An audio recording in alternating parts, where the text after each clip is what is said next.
그 폴란드전에서는 이제 친구들과 함께 강의실에서 이제 맥주 한잔 하면서 이렇게 경기를 봤었는데 당연히 기억나죠. 저는 이제 그때 초등학교 6학년 때였는데 그때 이제 전국적으로 거리 응원이 되게 많았잖아요. 지하철을 막 칸칸 이동하면서 대한민국 하고 막 오 필승 코리아 막 노래 부르면서 계속 왔다 갔다 하니까 와 이게 월드컵 분위기구나. 정말 모든 국민이 한 마음 한 뜻으로 뭉쳐서 무언가에 대한 성원을 강렬하게 보낼 때 우리의 꿈이 정말 이루어질 수 있구나라는 것을 우리 국민들 모두가 직접 경험하고 확인했던 중요한 사건이라는 생각이고, 그러니까 지금 생각하면 그 구름 위를 떠다니는 느낌?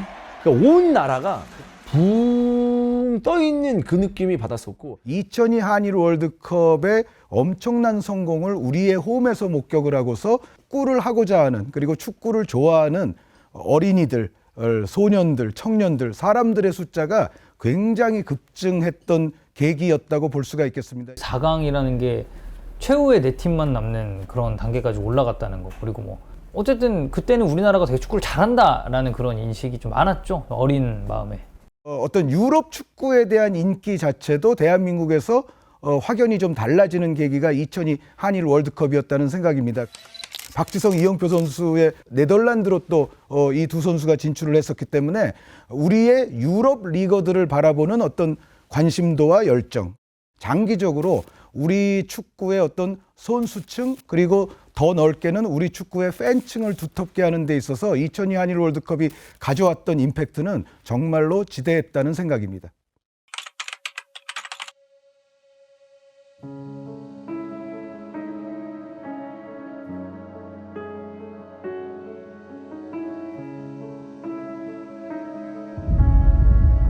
기사를 다시 찾아봤는데 제가 좀 주목할 부분은 한일전을 앞두고 협회가 차출을 요청을 했는데 두 팀에서 이제 거부를 했고, 그 당시에는 분위기가 2002년과는 확실히 달랐고, 히딩크 감독과 2002년의 월드컵이 엄청난 또 준비 작업과 반복 훈련에 의해서 이루어진 것이라면 사실은 코엘류 감독 시기부터는 그러한 어떤 지원이라든가 뭐 합숙 훈련 이런 것은 다시 없는 시대가 됐습니다. 쿠엘리 감독이 봤을 때는 나를 왜 안 도와줘? 라고 생각할 부분도 있었을 것 같지만 협회도 차출 기준을 다시 정할 필요가 있다. 뭐 일본 예를 들어서 한 걸 보면 그 당시에는 분위기가 2002년과는 확실히 달랐고 지금과도 달랐던 좀 과도기적인 상황이 아니었나. 아시안컵 예선에서 약체 베트남에 충격적인 패배를 당한 장면을 긴급 입수했습니다. 네, 한국 축구가 갑자기 왜 이러는지 모르겠습니다. 베트남에 이어서 이번에는 오만에도 지는 수모를 당했습니다.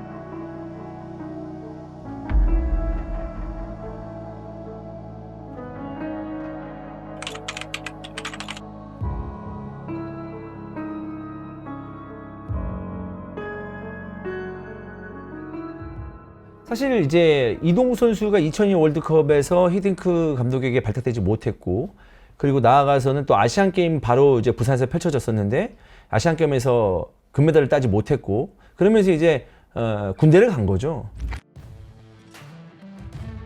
거기서 폼을 점점 끌어올리는 겁니다. 그리고 나서 복귀해서 포항에서 굉장히 좋은 폼을 유지했습니다. 오늘 경기에서도 이동국의 진가가 유감없이 발휘됐습니다. 몬프레레오 승선 이후 9골.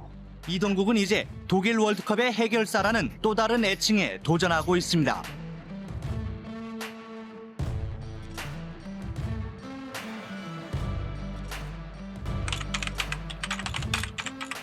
Yes. After Saudi Arabian game, and maybe even already. 몬프레레 축구 대표팀 감독이 결국 여론에 떠밀려서 사퇴했습니다. 축구협회는 이제 후임 감독 선임이라는 더 큰 한국 감독은 독이 든 성배와 같다는 보도가 나왔습니다. 또 몬프레레 감독이 과연 히딩크 감독과 같은 카리스마와 전술적 역량으로서 우리 대표팀을 한 단계 더 도약시킬 수 있는지에 대한 확고한 검증은 또 이루어지지 않은 상태에서 우리가 다시 한번 네덜란드 감독에게 희망을 걸었던 것인데, 전체적으로 이 코엘류 감독과 몬프레레 감독으로 이어지는 이 시기는 우리가 너무도 큰 업적에 약간 취해서 나태해지고 퇴보해지는 그런 시기가 바로 이 두 감독의 시절이었다는 생각입니다. 저희가 이제 오늘 여쭤보고 싶은 건 네네. 2006년 독일 월드컵. 2006년 독일이요? 네. 한 게 없어요. 2006년 독일 월드컵. 부임 첫 경기였고 거기에 이제 제가 첫 번째 골을 성공을 시켰었기 때문에 아무래도 많은 또 언론에서는 이제 뭐 황태자다 뭐 이렇게 좋은 또 많은 기사거리가 많이 났었고 사실 축구 선수 조원이의 이름 석자를 어떻게 보면 그 경기로서 좀 더 많이 알리지 않았나 생각이 듭니다. 이윤재 선배님께서 이제 워낙 팀을 좀 잘 최고참으로서 잘 이끌어 주셨고 안정환 선배, 이을용 선배, 이제 또 김상식 선배, 김영철 선배 이런 분들이 중간에서 정말 뭔가 후배들이든 선배들이든 또 역할을 너무나 잘해 주셨기 때문에 특히 분위기가 정말 좋았었던 기억이 나고요. 그 생활이 운동장에서 묻어 나왔던 것 같아요. 그러다 보니까 그게 이제 실력적인 거나 팀 분위기 속 안에서 거기서 이제 좀 더 강해지고 팀의 선수들이 확실히 경쟁력이 있었거든요. 그 경쟁이 서로 또 한 사람 한 사람 각자 포지션의 경쟁이 또 강해지다 보니까 그러면서 더욱더 이제 팀이 더 강해졌었던 그런 기억이 있어요. 축구 대표팀에도 비상이 걸렸습니다. 공격의 핵 이동국의 이탈로 오른쪽 무릎 십자인대가 95% 파열됐다는 진단을 받았습니다. 8년을 기다려온 이동국의 8년을 기다려온 월드컵 출전의 꿈을 접어야 하게 됐습니다. 이동국 선수에 대한 이 아쉬움과 안타까움, 나름의 어떤 그 좀 슬픔 이런 것들이 이동국 선수에게 있었단 말이에요. 축구 팬들이.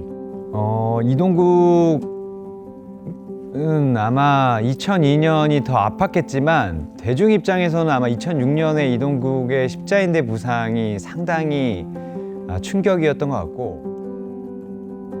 청소년 대표 시절부터 올림픽 대표, 2002년 뭐 월드컵 이전에도 대표팀까지 정말 나라를 위해서 열심히 뛰어줬기 때문에 이제 이동국 뭐 최순호, 황선홍의 이 스트라이커 계보를 잇는 이동국이 드디어 월드컵에 나간다. 근데 폼이 너무 좋네? 라고 기대를 했었는데 이 십자인대 딱 끊어지니까 저도 그때 그 뉴스를 보면서 이동국이 쓰러져 있는 그 장면을 보면서 조금 움찔했던 기억도 있고요. 이동국 선수 때문에 2002년 월드컵 때문에 축구 팬들이 안 뽑혀서 놀라고 2006년 월드컵 전에 부상당해서 놀라고 그때 아마 리그에서도 10경기에서 7골을 터뜨리고 대표팀에서 좋은 활약을 펼쳤고 스스로도 선수 시절 중에 가장 완벽한 시간이었다고 얘기했었을 만큼 기대가 컸는데 너무 많이 뛰어서 그랬는지 이동국 선수가 2006년에 좀 나갔더라면은 우리나라가 좀 더 다른 결과가 있지 않았을까? 라는 생각도 좀 지금 와서 해봅니다.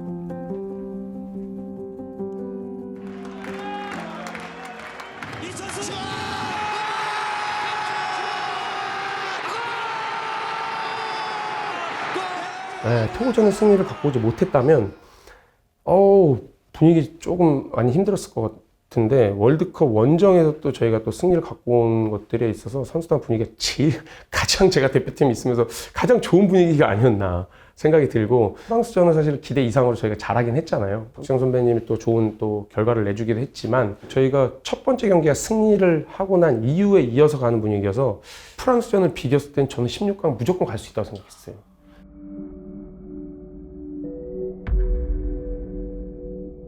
일단 2006 독일 월드컵에 있어서 가장 역시 우리에게 화제와 기억으로 남는 경기는 스위스전일 텐데 벤치에서는 무조건 당연히 말도 안 되는 옵사이드 말도 안 된다고 생각을 했죠. 그러니까 무조건 옵사이드 골이 아니고 이거는 저희는 당연히 휘스를 맨 처음에 선심도 보시면은 들었고요. 뭐 다 분위기가 맨 처음에 그랬기 때문에 저희는 이게 과연 골이라고 인정을 하는 그런 분위기로 갈 때 진짜 말도 안 됐어요. 벤치에서는 거의 망연자실했고 그 장면에 대한 설명은 약간은 복잡하면서도 복합적인 면이 있습니다. 그러니까 궁극적으로 지금의 만약에 VAR이 존재하는 시대에서 본다면 아마 그 골은 취소가 되었을 것입니다. 그런데 그 취소의 사유가 알렉산더 프라이 선수의 옵사이드였기 때문이 아니라 바르네타 선수가 그 볼을 봤는데 바르네타 선수가 사실은 옵사이드 위치에 있었다가 조금 늦게 내려오면서 볼을 처리한 것처럼 보였기 때문에 사실은 여기서 원천적인 옵사이드는 발생을 했다는 생각이고요. 이게 지금 이게 그때 당시엔 저희는 그걸 볼 수가 없었죠.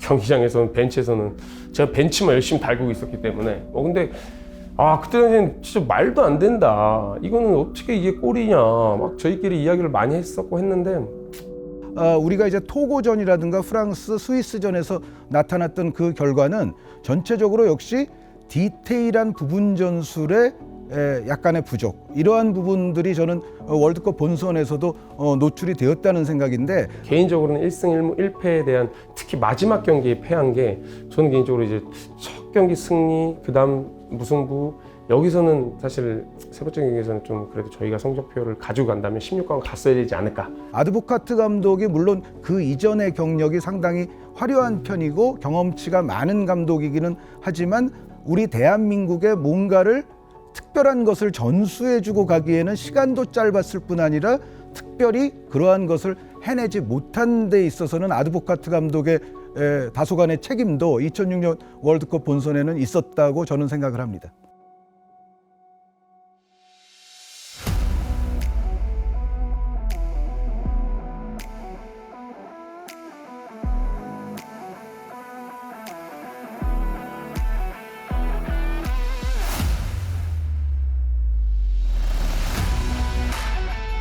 경기를 준비하는 과정에 있어서는 팀의 고참형들이 굉장히 잘 분위기를 이끌어줬고 그냥 열심히 부지런히 공차에 생각 말고 부지런히 뛰었던 그런 기억밖에 없던 것 같아요.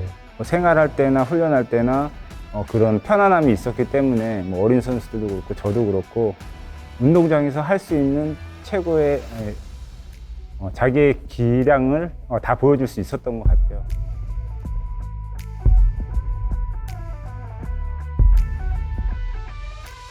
워낙 개개인 능력들이 좋은 그런 선수들하고 했기 때문에 경기에 나가면 그때 당시에 나가면은 질 것 같다라는 그런 생각이 잘 안 들었거든요. 그런 게 아마 팀에 굉장한 자신감이 있었던 것 같아요. 네. 가장 2010 스쿼드를 역시 요약하는 표현은 양박쌍용이라는 표현이 있죠. 하나, 둘, 셋. 네, 남아공 월드컵 우리나라 대표팀의 핵심이었죠. 양박쌍용에 대한 설명부터 시작하겠습니다. 일단 우리나라 대표팀의 기존 포메이션을 4-2-3-1을 전제로 먼저 설명을 좀 하겠습니다. 박지성 선수는 세컨톱 자리에 위치를 했고요. 이청용 선수는 왼쪽 오른쪽이 다 가능했지만 염기훈 선수와 함께 할 때는 주로 이제 이청용 선수가 오른쪽에 나왔고, 기성용 선수는 수비형 미드필더 김정우 선수의 파트너로 대략 이 정도 위치에 섰습니다. 그리고 최전방 공격수는 박주영. 그래서 박지성, 박주영의 양박, 기성용, 이청용의 쌍용으로 우리나라 남아공 월드컵 대표팀 당시 엔진을 이루었던 양박 쌍용 라인을 확인할 수 있습니다.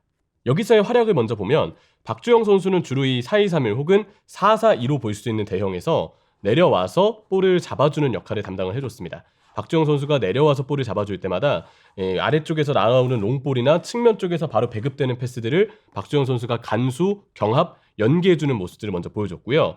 박지성 선수는 어디에서 뛰든 넓게 움직이면서 우리나라 대표팀의 공격과 미드필더 사이에 연결고리 역할을 수행을 했습니다. 이 당시 박지성 선수가 맨체스터 유나이티드에서도 후반기 들어서 센트럴 팍으로 기용이 됐을 때 꽤 좋은 활약을 보여줬었는데요. 수비와 미드필더 사이 공간에서 주로 박지성 선수가 굉장히 넓은 공간을 왕래하면서 볼을 이어받고 연계해주고 풀어주고, 또 볼이 상대에게 넘어갔을 때 재빠르게 압박을 하는 역할까지 박지성 선수가 소화를 했습니다. 이청용 선수의 경우는 박지성이 공격을 풀어주고 박주영 선수가 내려와서 미드필더의 패스를 받으려고 할 때 주로 이제 침투를 가져가는 윙포워드의 움직임을 담당했습니다. 근데 이 침투나 움직임이 굉장히 자유로웠어요. 차두리 선수가 오버래핑을 할 땐 이청용 선수가 안쪽으로 들어오면서 박주영 선수가 비워두는 중앙 공간으로 침투하는 모습을 보여줬고요. 아니면 차두리 선수가 후방에 있을 땐 이청용 선수가 넓게 움직여서 박지성이 패스를 줄 수 있는 공간을 만들어주는 모습들도 보여줬었죠. 특히 이때 이청용 선수는 볼튼 원더러스에서 드리블, 볼 간수, 상대를 제쳐내는 연계 센스를 이른바 기교파로서 테크닉이 절정에 달해 있을 때였거든요. 그래서 이청용 선수에게 볼이 갔을 때는 직접 이청용 선수가 볼을 몰고 상대를 제치면서 중앙에 자리를 잡고 있는 박주영이나 상대 수비 미드필더 사이 공간을 타격하려고 하는 박지성 선수 쪽으로 역시 공략을 잘해주는 모습을 보여줬었습니다. 이 기성용 선수의 진가는 세트피스 킥에서 드러나죠. 프리킥, 코너킥 혹은 볼이 왔을 때 재빠르게 전방 쪽으로 뿌려주는 롱패스는 오직 기성용 선수만이 가능했던 패스의 퀄리티였거든요. 이게 또 최전방에서 포스트 플레이를 하는 박주영 선수와도 기가 막히게 호흡이 이어졌었기 때문에 이런 장면들에서 기성용, 박주영, 기성용 선수의 롱패스들 혹은 세트피스 상황에서의 킥 능력이 우리나라 남아공 대표팀의 공격에서도 많이 기능을 했었습니다.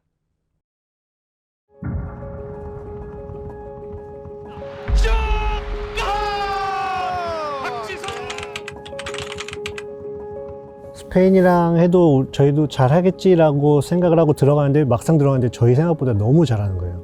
수비적인 부분에 있어서 오늘 많은 훈련이 되겠다라는 생각을 가지고 들어갔는데 파브레가스, 실바 이런 선수들이 있었는데 정말 공을 한 번도 못 뺏을 정도로 계속 공 없이 뛰어다녔던 기억이 좀 있었던. 전반 한 10분, 20분이 지나고 나서 이제 저희도 찬스를 좀 만들고 또 상대도 어려워하는 걸 좀 느끼고 물론 결과는 0대1로 패하긴 했지만 대량 실점이 아닌 그래도 수비적으로 나름 성공을 했다라고 생각하기 때문에 그 경기를 통해서 월드컵에 들어가기 전에 큰 자신감을 갖고 월드컵에 임하지 않았나.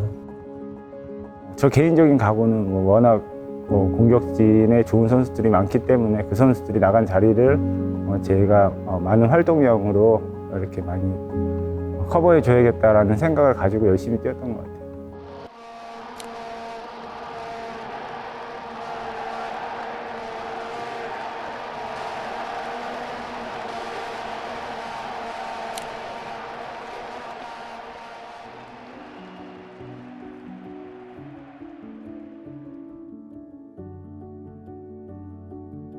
그 경기가 개인적으로 좀 아쉬워요. 물론 아르헨티나도 굉장히 다 좋은 선수들이고 했지만 그 당시 정말 호화 공격진으로 꼽혔던 팀이 아르헨티나 아니겠습니까? 그 말편이 딱 맞는 것 같아요. 알고도 속는다. 가장 최대의 위력을 발휘했던 경기가 안타깝게도 결국은 우리와의 경기였었다. 예측을 하고 있어도 그 선수가 워낙 반응이 빠르기 때문에 뺏을 수 없는 그런 것을 제가 몸으로 많이 느꼈던 것 같아요. 선제 실점을 사실은 자책골로 했다는 거. 그래서 좀 이른 시간에 우리의 자책골로서 선제 실점이 나오면서 어떻게 보면 아르헨티나의 공격 흐름을 좀 더 우리가 틔워준 면도 없지 않아 있거든요. 그래서 2대0으로 뒤지고 있는 상황에서 이제 이청용 선수가 따라가는 골을 넣었고 이제 분위기를 타고 있는 상황에서 이제 세 번째 골을 실점했을 때 기분은 조금 힘들겠다라는 생각이 좀 컸던 것 같아요. 좋은 분위기에서 이제 꺾이는 상황이었기 때문에 분명히 이제 그 장면이 2골 차로 우리가 뒤지게 되는 바로 그 순간이었기 때문에 그리고 이것은 옵사이드가 분명히 맞는 것 같습니다. 그래서 지금 다시 이제 기억을 더듬어 보니까 심판이 오프사이드 맞았다 미안하다라는 기사도 있는데 우리 입장에서는 정말 아쉬운 한 순간이고 사실 축구에서 한 골 차냐 2골 차냐는 굉장히 이게 다가오는 의미가 다르죠. 그래서 정말 어떻게 보면 우리의 희망을 꺾어버리는 데 있어서 오심이 작용을 했다라고 이거는 말할 수밖에 없고 지금 지나고 보면 그 실점이 아주 안타까웠다라고 말하기는 어렵지만 VAR 있었으면 좀 더 좋지 않았을까? 그런 생각 정도는 듭니다. 태극전사들이 16강을 향한 마지막 결전지 더반에 조금 전 입성했습니다. 우리는 그 수비에만 치우치지 않을 거고 공격만 또 치우치지 않을 거고 정상적인 경기 운영을 할 겁니다.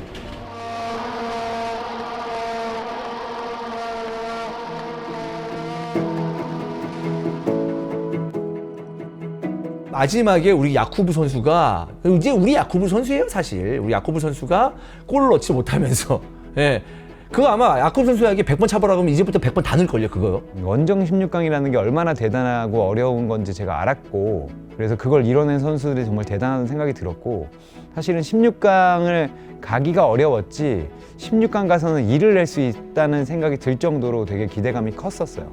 네, 저뿐만 아니라 모든 선수들이 예선전을 치러오면서 그런 자신감이 충분히 생겼고 그게 이제 16강이랑 결과로 이어졌기 때문에 우루과이 전도 자신감을 갖고 준비할 수 있었던 것 같아요. 진짜 이거를 이기면은 월드컵 8강의 진출이 정말 그냥 꿈이 아니고 현실로 다가올 수 있겠구나라는 생각이 좀 들었던 것 같아서